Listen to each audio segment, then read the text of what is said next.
പ്രിയ സഹോദരങ്ങളെ, ഈ ആഴ്ച മുതൽ തുടർന്നുള്ള ചില ആഴ്ചകളിൽ ഞാൻ അയക്കുന്ന മെസ്സേജുകൾ മിനിസ്ട്രിയിലുള്ള സഹോദരങ്ങൾക്ക് വേണ്ടി നടത്തിയ ഒരു സെമിനാറിൻ്റെ ഭാഗങ്ങളാണ്. അതുകൊണ്ട് അതിൽ പ്രധാനമായും ദൈവവേലക്കാരെ ഊന്നിക്കൊണ്ടാണ് അതിലെ കാര്യങ്ങൾ സംസാരിക്കുന്നത്. എന്നാൽ അത് നമ്മുടെയൊക്കെ ജീവിതത്തിൽ പ്രയോജനകരമായതുകൊണ്ടാണ് ഞാനിത് എല്ലാവർക്കുമായിട്ട് പോഡ്കാസ്റ്റ് ചെയ്യുന്നത്. ദൈവം നമ്മെ സഹായിക്കട്ടെ. ഫിലിപ്പിയ ലേഖനം 4-ാം അധ്യായം 4-ാമത്തെ വാക്യം നമുക്ക് വായിക്കാം. Philippians chapter 4 verse 4. കർത്താവിൽ സന്തോഷിപ്പിൻ, കർത്താവിൽ സന്തോഷിപ്പിൻ എന്ന് ഞാൻ പിന്നെയും നിങ്ങളോട് പറയുന്നു. അപ്പോസ്തലനായ പൗലോസ് ജയിലിൽ കിടന്ന് പറയുന്ന വാക്കുകളാണിത്. നമുക്കറിയാം, കഴിഞ്ഞ കുറച്ച് ആഴ്ചകളായി നമ്മളെല്ലാം ലോക്ക്ഡൗണിലാണ്. അപ്പോൾ വളരെ പ്രതീക്ഷയോടുകൂടെ ഇന്നലെ നമുക്ക് ഒരു സ്വാതന്ത്ര്യം ഉണ്ടാകുമെന്ന് ചിന്തിച്ചു. എന്നാൽ വീണ്ടും നമ്മെ കുറേ ദിവസവും കൂടെ നമ്മൾ ലോക്ക്ഡൗണിലാകണം. അപ്പോൾ നമ്മുടെയൊക്കെ സന്തോഷം പെട്ടെന്ന് പോയി. എന്നാൽ പൗലോസ് നാം ഇപ്പോൾ കടന്നു പോകുന്നതിനേക്കാൾ വളരെ ദീർഘമായ അല്ലെങ്കിൽ വളരെ കഠിനമായ ഒരു ലോക്ക്ഡൗണിലൂടെയാണ് പൗലോസ് പോകുന്നത്. ആ സമയത്താണ് താൻ ഈ വാക്കുകൾ പറയുന്നത്. കർത്താവിൽ സന്തോഷിപ്പിൻ, കർത്താവിൽ സന്തോഷിപ്പിൻ എന്ന് ഞാൻ പിന്നെയും നിങ്ങളോട് പറയുന്നു. നെഹമ്യാവിൻ്റെ പുസ്തകം 8-ാം അധ്യായം 10-ാമത്തെ വാക്യം. അവിടെ എസ്രാ പുരോഹിതൻ ഇസ്രായേൽ ജനങ്ങളോട് പറയുകയാണ്, യഹോവയിലുള്ള സന്തോഷമാണല്ലോ നമ്മുടെ ബലം. ഇന്ന് രാവിലെ വളരെ ശ്രദ്ധയോടെ നാം നമ്മുടെ ജീവിതത്തെ പരിശോധിക്കേണ്ട ഒരു വിഷയത്തെക്കുറിച്ചാണ് നമ്മൾ പറയുന്നത്. നമ്മുടെ ജീവിതത്തിൽ അടിസ്ഥാനപരമായി വേണ്ട ഒരു കാര്യമാണ് കർത്താവിലുള്ള സന്തോഷം. കർത്താവിലുള്ള സന്തോഷം നമുക്ക് ഇല്ല എങ്കിൽ നാം കർത്താവിൻ്റെ വേല ദൈവം ആഗ്രഹിക്കുന്നത് പോലെ ചെയ്യുവാൻ കഴിയുകയില്ല. നമുക്കറിയാം, ഈ ലോകത്തിൽ വളരെ കഠിനമായ ജോലികൾ ചെയ്യുന്ന പലരുമുണ്ട്. അവരെ ആ ജോലി ചെയ്യാനായി പ്രേരിപ്പിക്കുന്ന ഘടകം, പ്രധാനപ്പെട്ട ഘടകം, അവർക്ക് എല്ലാ മാസവും ലഭിക്കുന്ന ശമ്പളമാണ്. വളരെ ദീർഘദൂരം യാത്ര ചെയ്ത് ഒരു ഗ്രാമത്തിൽ ഉള്ള ഒരു ബാങ്കിൽ ഒരു മാനേജരായിട്ട് ഒരാൾക്ക് ട്രാൻസ്ഫർ ലഭിക്കുന്നു. അയാൾ അവിടെ പോയി ജോലി ചെയ്യുന്നു. വളരെ ബുദ്ധിമുട്ടാണ്. എങ്കിലും അദ്ദേഹത്തെ അതിന് പ്രേരിപ്പിക്കുന്ന ഘടകം ആ മാസം അവസാനം അദ്ദേഹത്തിന് ശമ്പളം കിട്ടും. എന്നാൽ ദൈവവേലയിലായിരിക്കുന്നവർക്ക് അങ്ങനെ സാമ്പത്തികമായിട്ടുള്ള വലിയ ലാഭമില്ല. അപ്പം ആ സന്തോഷമില്ല.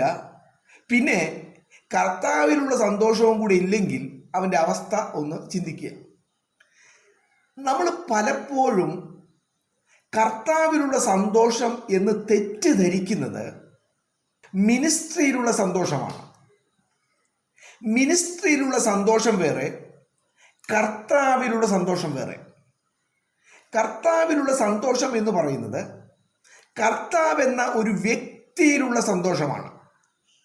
ഇത് വളരെ വ്യക്തമായി മനസ്സിലാക്കാൻ ഈ ബൈബിൾ സ്റ്റഡി കഴിഞ്ഞ പ്രാവശ്യം ഞാൻ നടത്തിയപ്പോൾ, കഴിഞ്ഞ ബാച്ചിൽ നടത്തിയപ്പോൾ ഒരു പാസ്റ്റർ ഒരു സംശയം ചോദിച്ചു. ആ സംശയം ഇതാണ്: അദ്ദേഹം വളരെ ശക്തമായി ദൈവത്തിൻ്റെ വേല ചെയ്തുകൊണ്ടിരിക്കുകയാണ്. സഭയുണ്ട്, വിശ്വാസികളുണ്ട്, വിസിറ്റിംഗ് ഉണ്ട്, മറ്റ് സ്ഥലങ്ങളിൽ മീറ്റിങ്ങുകളൊക്കെ ഉണ്ട്. ഇങ്ങനെ പോയിക്കൊണ്ടിരിക്കുന്ന സമയത്ത് പെട്ടെന്ന് ലോക്ക്ഡൗൺ തുടങ്ങി. ലോക്ക്ഡൗൺ തുടങ്ങിയപ്പോൾ അദ്ദേഹം നേരത്തെ ചെയ്തിരുന്നത് പോലെ ചെയ്യാൻ കഴിയുന്നില്ല, യാത്ര ചെയ്യാൻ കഴിയുന്നില്ല, പുറത്തേക്ക് പോകാൻ കഴിയുന്നില്ല, വിസിറ്റിംഗ് നടക്കുന്നില്ല.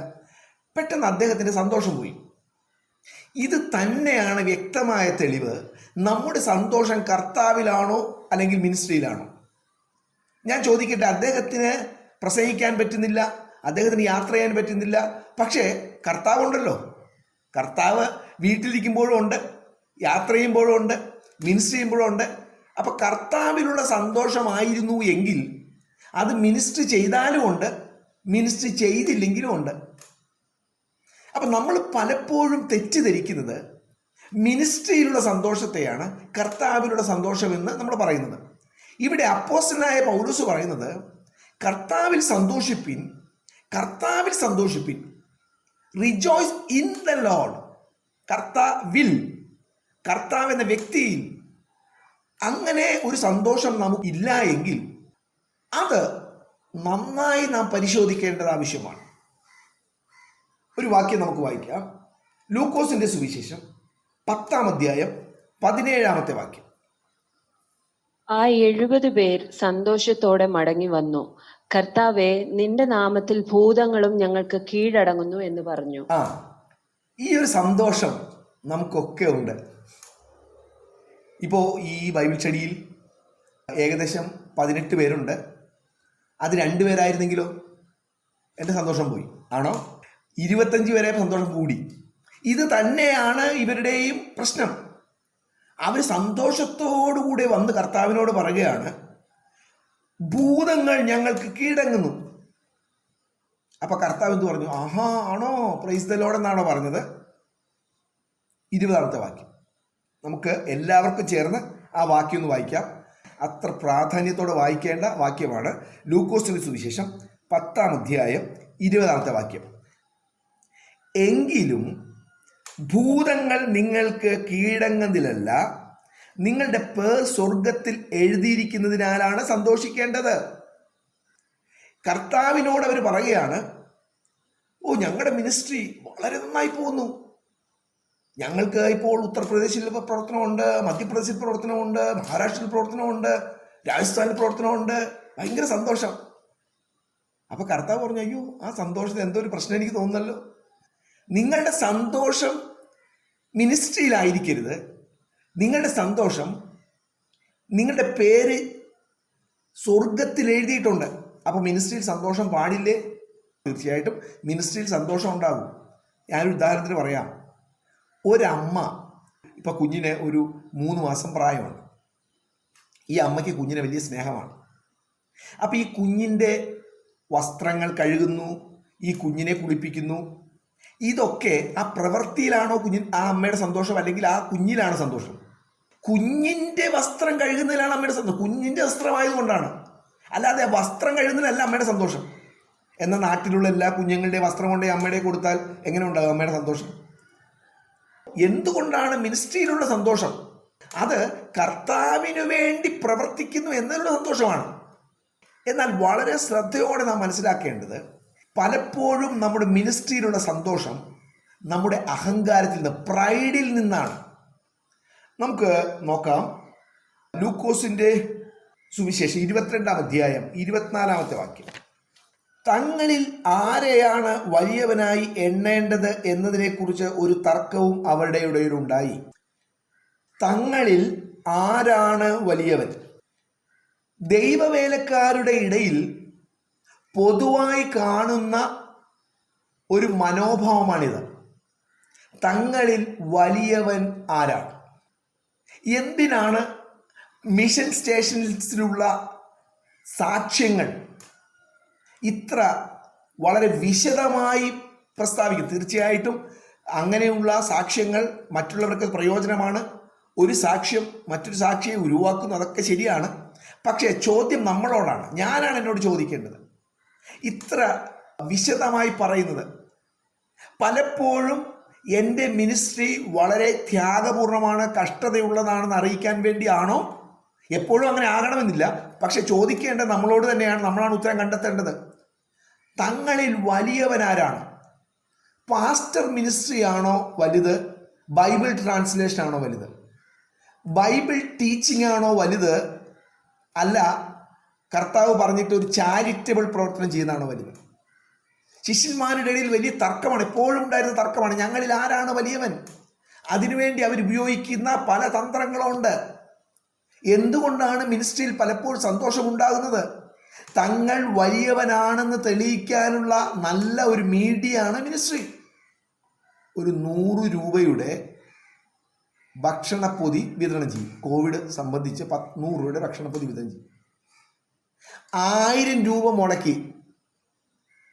ഇപ്പോൾ പിന്നെ നമുക്ക് മൊബൈൽ എടുക്കാം, അതുകൊണ്ട് വലിയ ചിലവില്ല. പണ്ടത്തെ കാര്യം ചിന്തിക്കുക. ഒരു 1000 രൂപ കൊടുത്ത് വീഡിയോ എടുക്കും. 10,000 രൂപ മുടക്കി അത് TV യിലിടും. ഇതൊക്കെ എവിടെയാണ് നമ്മൾ കാണുന്നത്? രാഷ്ട്രീയത്തിൽ ഇത് സാധാരണ പതിവാണ്. കഴിഞ്ഞ ദിവസം ഞാൻ വഴിയിൽ കൂടെ പോകുന്ന സമയത്ത് ഞങ്ങളുടെ വീടിൻ്റെ അടുത്തുള്ള ജംഗ്ഷനിൽ 5-6 ഈ മാസ്ക് വിതരണം ചെയ്തു. അപ്പോൾ മാസ്ക് വിതരണം ചെയ്തുകൊണ്ടിരിക്കുന്നതിനിടയിൽ അവൻ നോക്കുന്നത് മറ്റൊരു സെറ്റായോ, ഇത് മൊബൈലിൽ വീഡിയോ എടുക്കുന്നത് കറക്റ്റ് ആണോ എന്നുള്ളതാണ് അവൻ നോക്കുന്നത്. ആകെ 5-6 മാസ്കാണ്. എന്നിട്ട് അവനത് വീഡിയോ എടുത്തിട്ട് എന്തായിരിക്കുന്നത്, നാളെ ന്യൂസ് ഇടാനാണ്. ഇന്ന സംഘടന നാലാഞ്ചിറയിലുള്ള ഓട്ടോറിക്ഷ ഡ്രൈവേഴ്സിന് മാസ്ക് വിതരണം ചെയ്തു. എനിക്കിപ്പോഴും ഓർമ്മയുണ്ട്. ഞാനതിൻ്റെ ഭാഗമായിരുന്നു. ഭാഗമെന്ന് പറഞ്ഞാൽ ചെയ്ത പ്രവൃത്തിയുടെ അല്ല, ആ സ്ഥാപനത്തിൽ ഞാനും ഉണ്ടായിരുന്നു. ആ സ്ഥാപനത്തിലുള്ള കുറേ പേര് ചേർന്ന് അന്നത്തെ സമയത്ത് കുറേ സാധുക്കൾക്ക് കുറച്ച് ഭക്ഷണമോ എന്തോ കൊടുത്തു. കുറേ വർഷങ്ങൾക്ക് മുമ്പാണ്. കൊടുത്ത സമയത്ത് നമ്മൾ വലിയ ആഘോഷമായി ചെണ്ട കൊട്ടിക്കൊണ്ടേ കൊടുത്തു വന്നപ്പോൾ അവിടെ തന്നെയുള്ള കുറച്ച് വേറെ സംഘടനക്കാർ ആരും അറിയാതെ വന്ന് കുറേ ചാക്ക് അരി കൊടുത്തിട്ട് അവർ പോയി. വലങ്കൈ ചെയ്യുന്നത് ഇടങ്കൈ അറിയരുത് എന്ന് കർത്താവ് പഠിപ്പിച്ചത് തമാശയ്ക്കല്ല, അതങ്ങനെ തന്നെയാണ്. ഞാൻ ചെയ്യുന്ന പ്രവൃത്തി മറ്റുള്ളവർ അറിയുമായിരിക്കും, പക്ഷെ അറിയാൻ ഞാൻ ആഗ്രഹിക്കരുത്, അറിയാൻ വേണ്ടി ഞാൻ ചെയ്യരുത്. കർത്താവിലുള്ള സന്തോഷം നമുക്ക് ഇല്ലെങ്കിൽ നമുക്ക് ബലമില്ല. എന്നാൽ കർത്താവിലുള്ള സന്തോഷമായിട്ട് നമ്മൾ പലപ്പോഴും തെറ്റിദ്ധരിക്കുന്നത് മിനിസ്ട്രിയിലുള്ള സന്തോഷമാണ്. അത് നമ്മുടെ ജീവിതത്തെ നമ്മൾ ഒന്ന് പരിശോധിക്കേണ്ടത് ആവശ്യമാണ്. മർക്കോസിൻ്റെ സുവിശേഷം 3-ാം അധ്യായം 13, 14, 15 വാക്യങ്ങൾ. പിന്നെ അവൻ മലയിൽ കയറി തനിക്കിഷ്ടമുള്ളവരെ അടുക്കൽ വിളിച്ചു. അവർ അവൻ്റെ അടുക്കൽ വന്നു. യേശു 12 ശിഷ്യന്മാരെ വിളിക്കുന്ന ഭാഗത്തെക്കുറിച്ചാണ് പറയുന്നത്. അവൻ തന്നോടുകൂടി ഇരിക്കാനും പ്രസംഗിക്കേണ്ടതിന് അയക്കുവാനും 12 പേരെ നിയമിച്ചു. യേശു ഈ 12 പേരെ തിരഞ്ഞെടുത്ത് എന്തിനു വേണ്ടിയാണ്? പ്രസംഗിക്കേണ്ടതിന് അയക്കാൻ, രോഗികളെ സൗഖ്യമാക്കാൻ, ഭൂതങ്ങളെ പുറത്താക്കാൻ. അങ്ങനെയാണോ വാക്യം തുടങ്ങുന്നത്? അല്ല. ഒന്നാമതായി തന്നോടുകൂടെ ഇരിക്കുവാൻ. കർത്താവിലുള്ള സന്തോഷത്തിൽ കർത്താവിൻ്റെ മുഖം നോക്കി, കർത്താവിൽ നിന്ന് കേട്ട്, കർത്താവിൽ സന്തോഷിച്ച് ജീവിക്കുന്ന ഒരവസ്ഥ. മിനിസ്ട്രി എന്ന് പറയുന്നത് കർത്താവുമായിട്ടുള്ള ബന്ധത്തിൻ്റെ ഉൽപ്പന്നം മാത്രമായിരിക്കണം, പ്രൊഡക്റ്റ് മാത്രമായിരിക്കണം. എനിക്ക് കർത്താവുമായിട്ടുള്ള ബന്ധത്തിൻ്റെ പ്രൊഡക്റ്റാണ് മിനിസ്ട്രി. അല്ലാതെ മിനിസ്ട്രിയുമായിട്ടുള്ള ബന്ധത്തിൻ്റെ പ്രൊഡക്റ്റ് അല്ല കർത്താവ്. കർത്താവാണ് എന്നെ വിളിച്ചത്, മിനിസ്ട്രി അല്ല എന്നെ വിളിച്ചത്. കർത്താവുമായിട്ടുള്ള ബന്ധത്തിൽ ഞാൻ പോകുമ്പോൾ എന്നിലൂടെ ദൈവത്തിൻ്റെ പരിശുദ്ധാത്മാവ് ചെയ്യുന്ന കാര്യമാണ് മിനിസ്ട്രി.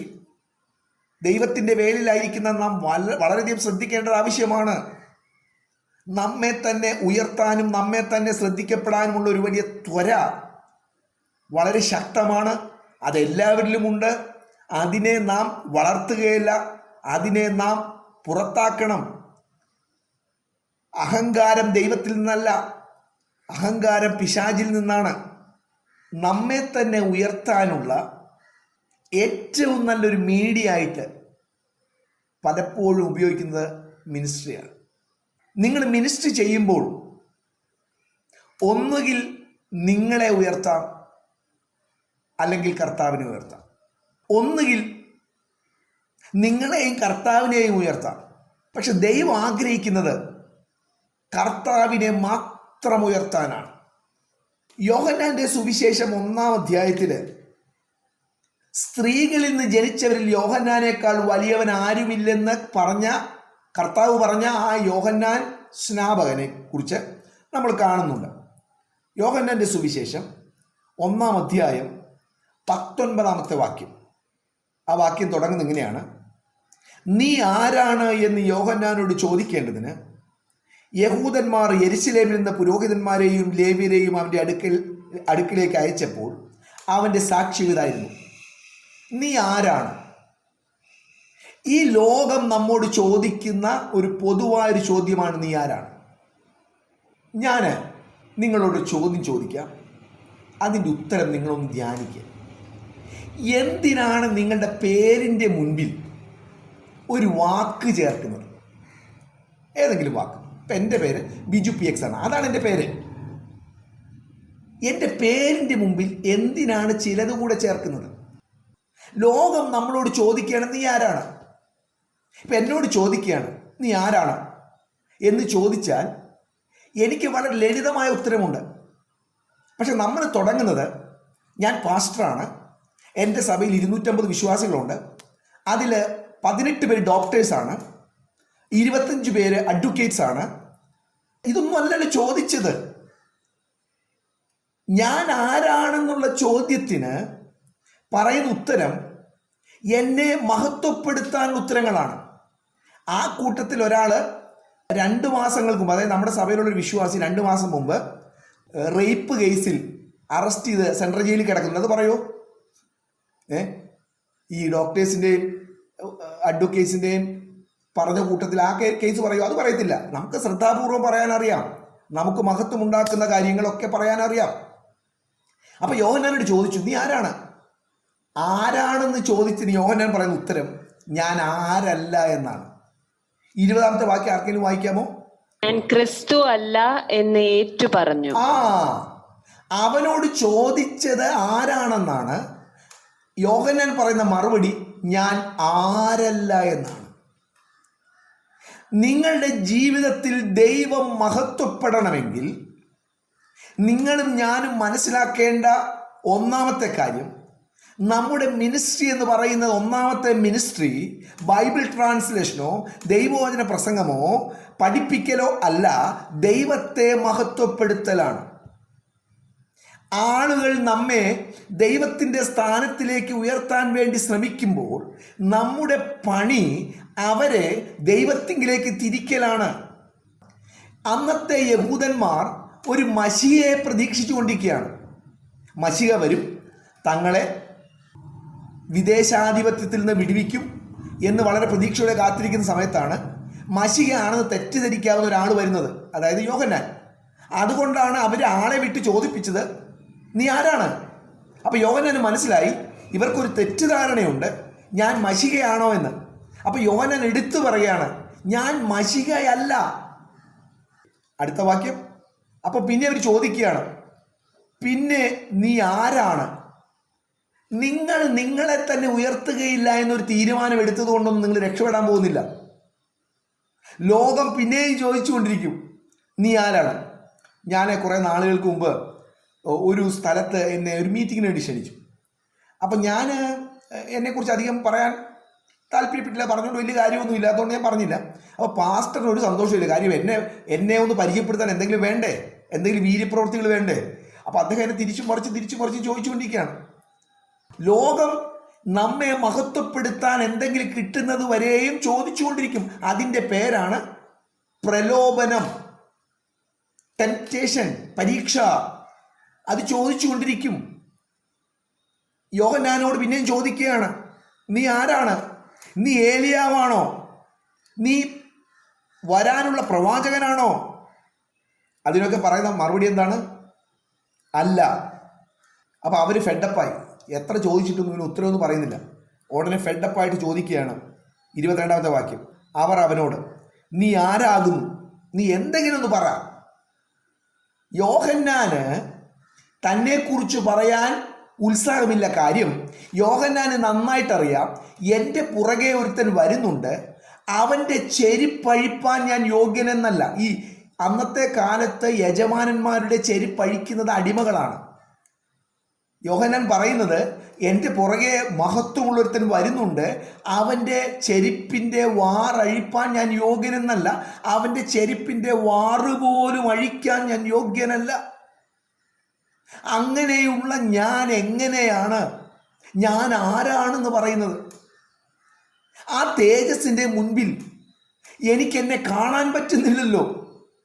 എൻ്റെ പാസ്റ്ററും എൻ്റെ റെവറൻറ്റും എൻ്റെ BTH BD MTH ഇതൊക്കെ മണ്ണെണ്ണ പുരട്ടിയ ഒരു പേപ്പർ ആളിക്കത്തുന്ന തീയിലേക്ക് ഇട്ടാൽ എങ്ങനെയാണ് അതുപോലെ ഭസ്മമായി പോകുന്ന പോലെ നിമിഷം കൊണ്ട് കത്തിപ്പോകുന്നതല്ലേ ഇതൊക്കെ? ആ തേജസ്സിൻ്റെ മുൻപിൽ വായ പൊത്താനല്ലാതെ നമുക്ക് എന്താണ് കഴിയുന്നത്? പിന്നെ എന്തുകൊണ്ട് നമ്മൾ ഇത്ര ഉയർത്തുന്നത്? ദൈവത്തിൻ്റെ മഹത്വം കാണാത്തത് കൊണ്ടാണ് നമ്മുടെ മഹത്വം നാം കാണുന്നത്. നിങ്ങൾ ബൈബിളൊന്ന് ശ്രദ്ധിച്ച് വായിക്കുക. ദൈവത്തിൻ്റെ വെളിപ്പാടുണ്ടായ ആരെങ്കിലും തങ്ങളെ തന്നെ ഉയർത്തുന്ന, തങ്ങളെ തന്നെ പുകഴ്ത്തുന്ന ഒരു വാക്ക് പറഞ്ഞതായിട്ട് നിങ്ങൾ കാണുവാൻ കഴിയുമോ? ഒടുവിൽ അവർ മടുത്തു. അവർക്കറിയേണ്ടത് യോഹന്നാൻ ആരാണെന്നാണ്. യോഹന്നാൻ എത്ര ശ്രമിച്ചിട്ട് വാ തുറക്കുന്നില്ല. അവസാനം ഫെഡപ്പായി ചോദിച്ചു, നീ ഒന്ന് പറ, എന്തെങ്കിലും ഒന്ന് പറയും, ഞങ്ങൾക്ക് പോയിട്ട് മറുപടി പറയാനുള്ളതാണ്. അപ്പോൾ യോഹന്നാൻ പറഞ്ഞ വാക്കാണ് ഏറ്റവും മഹത്വമേറിയ വാക്ക്. 23-ാമത്തെ വാക്യം, അതിനവൻ യെശയ്യാ പ്രവാചകൻ പറഞ്ഞതുപോലെ കർത്താവിൻ്റെ വഴി ഒരുക്കുവിനെന്ന് മരുഭൂമിയിൽ വിളിച്ചു പറയുന്ന ഒരു ശബ്ദമാണ് ഞാൻ. വ്യക്തിത്വം പോലുമില്ലാത്ത, ശരീരം പോലുമില്ലാത്ത കേവലം ഒരു ശബ്ദമാണ്. കാണാനുള്ള, കണ്ടിട്ട് എന്തെങ്കിലും മഹത്വം കൊടുക്കാൻ പറ്റുന്നത് പോലുമല്ല, വെറും ഒരു ശബ്ദമാണ് ഞാൻ. പ്രിയ ദൈവമക്കളെ, കർത്താവിൽ സന്തോഷിപ്പിൻ, കർത്താവിൽ സന്തോഷിപ്പിൻ എന്ന് ഞാൻ പിന്നെയും നിങ്ങളോട് പറയുന്നു. കർത്താവിലുള്ള സന്തോഷം എന്ന് പലപ്പോഴും നമ്മൾ തെറ്റിദ്ധരിക്കുന്നത് മിനിസ്ട്രിയിലുള്ള സന്തോഷമാണ്. നമ്മൾ പലപ്പോഴും മിനിസ്ട്രി ചെയ്യുന്ന ഉത്സാഹം എന്ന് പറയുന്നത് നമ്മൾ ചിന്തിക്കുന്നത് ആത്മാവിൽ നിന്നുള്ളതാണ്, അല്ല ജഡത്തിൽ നിന്നുള്ളതാണ്. ഞാനൊരു ഉദാഹരണം പറയാം. എനിക്കൊരു സഭയുണ്ട് എന്ന് ചിന്തിക്കുക. ഞാനൊരു സഭയിലെ പാസ്റ്ററല്ല, എങ്കിലും ഒരു സഭയിലെ പാസ്റ്റർ എന്ന് ചിന്തിക്കുക. അപ്പം ഞങ്ങളുടെ ഇവിടെ നിന്ന് 1 കിലോമീറ്റർ പോകുന്നൊരു വീടുണ്ട്. ആ വീട്ടിൽ ഞാൻ നിരന്തരമായി പോവുകയും സുവിശേഷം പറയുകയും പ്രാർത്ഥിക്കുകയും ഒക്കെ ചെയ്തു.